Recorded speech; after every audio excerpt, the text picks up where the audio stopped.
নমস্কার বন্ধুরা, আমি সোনাবালা চন্দন। আপনারা দেখছেন সোনাবালার গল্প কথা।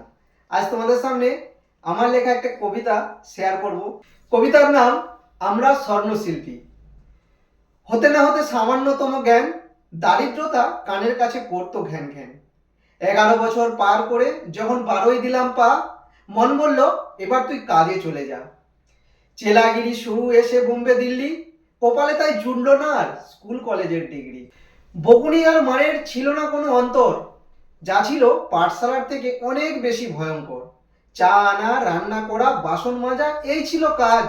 মন থেকে তাই মুছে গেল সমস্ত কিছুর লাজ।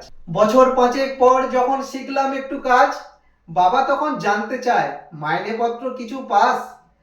মাসে মাসে পাঠিয়ে মোদের বেতন, নিতে থাকি পরিবারের সকলেরই যতন। বহু কষ্ট করে মোরা গড়ে তুলি ঘর, মাসখানেক থাকি সেটা 2 বছর অন্তর।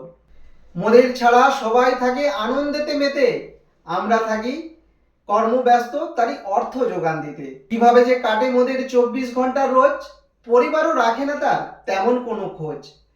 সন্তানরাও বড় হয় মোদের আদর ছাড়া, সে যন্ত্রণা বুকের মাঝে নৃত্য করে তারা।